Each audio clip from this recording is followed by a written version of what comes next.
Loneliness is the pervasive feeling of being alone, unloved or unwanted. How can this happen?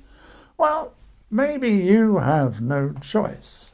Your nearest and dearest has passed away, your family has moved to other places, you've annoyed everyone in the local bowls club, you've been thrown out of the working men's club, and anyway, you haven't got any money, so what can you do? Find another social group to join. Anything that feeds your hobbies and gets you around other people. In my case, though, I must stress I have not been banned from any bar or thrown out of any club. I make films, many of them. Sometimes I get paid, more often I do not. I also act in the theatre. Listen to this. A political speech made just before the general election. The play is Ultimate Political Selfie and was performed in Brighton Fringe, London twice, and Oxford. Listen to the grizzled old heckler in the audience. Me. That's actually a plus. Rubbish. Sorry? Well, you've got no policies. You don't represent anybody. On the contrary, I represent everyone. Everyone who votes, that is. Oh, so that's it. All right, you just vote for those who participate. I had great fun doing that, especially seeing the reaction of people sitting next to me who thought I was a genuine member of the audience. In this crowdfunding video, I again play a member of the public. Yeah, you one of them bloody politicians, are you? We're making a video. Making a video? You couldn't even make a bed. What's the matter with you? Go and get a decent job. We've got... Bloody politicians. To some extent, this was ad-libbed, and so there was very little learning to do. So without much work, I still had all the benefits of being involved, both in the crowdfunding and the social media campaign, as well as Brighton Fringe and the London plays. But what if I didn't have acting? Well, the key is to match your hobbies to groups where such hobbyists gather. One example is the huge number of meetup groups that exist. Check out the site address at the bottom of the screen and see what meetup groups exist in your area. If one does not exist that you'd like to join, then create one. Maybe you just want to use a group to meet people without necessarily sharing their interests, i.e. the interest of the group. Thus, join an evening class. Make sure you join in the break activities. Join an exercise group.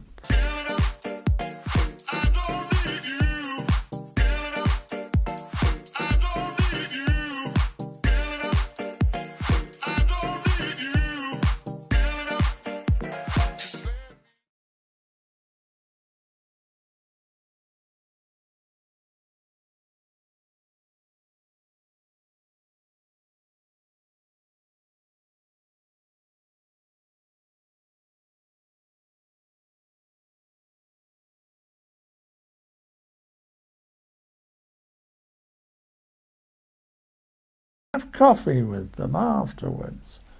Make sure you're eating, sleeping and exercising to ensure you are being healthy. Loneliness can cause depression, and this will make you ill. Build up your personal self-esteem. Ensure you are healthy, and this will give you confidence to meet others.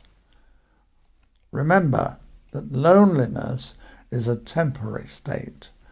Do not be afraid of reaching out to others for help, especially with the internet so widely available.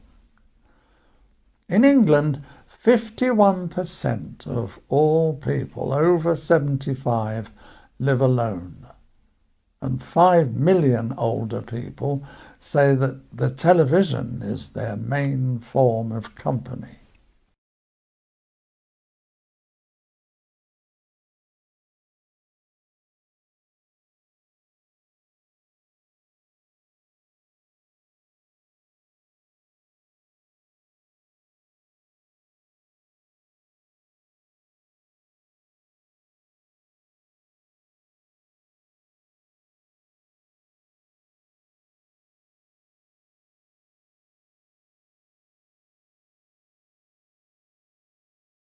St. Teresa of Calcutta's former lawyer says the isolation and loneliness caused by the coronavirus pandemic is a feeling that is all too common for our elderly population. Jim Toohey, who served as legal counsel to Mother Teresa for 12 years, wrote an op-ed for the Washington Post last week titled, "Feeling Isolated by Distancing? That's how many of the elderly go through life."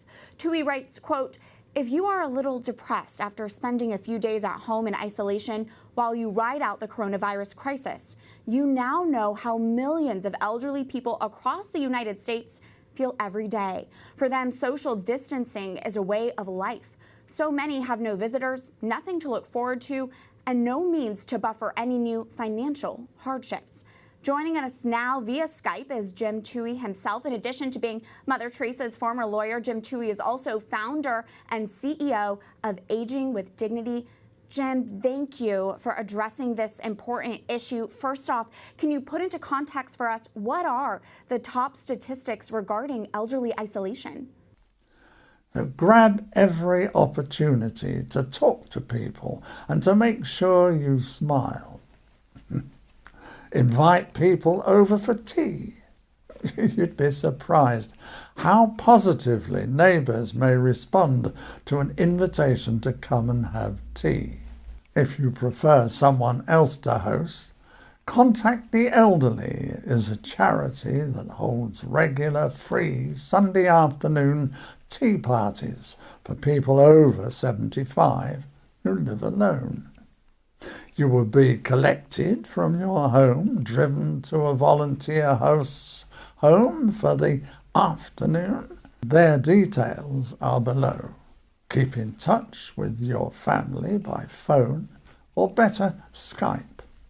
Skype gives them an opportunity to have others involved in the conversation, like your great-grandchildren. You could call the free Silver Line, which is a helpline for older people, recently set up by Esther Ranson. Details are at the bottom of the screen. Learn to love computers, not just for Skype, etc., but as a means of keeping in touch with people you know, people you sort of know, Facebook, and people you will never know, e.g. on discussion forums. There's a discussion forum next to this lecture if you wish to join in. Finally, help others. That is perhaps the most satisfying of all. Giving of your time and energies actually is one of the best ways of enjoying life. I give this lecture to you.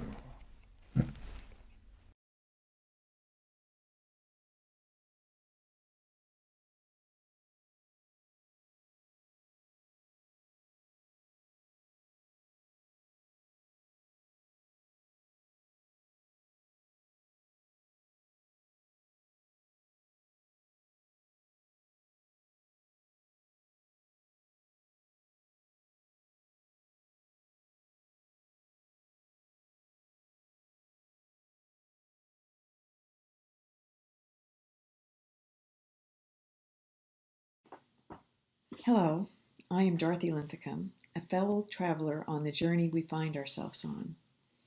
over 70, living apart from our communities during a pandemic event, fighting loneliness, anxiety, boredom, fears, real and imagined, sometimes all in the same day or same hour or in tandem in one moment.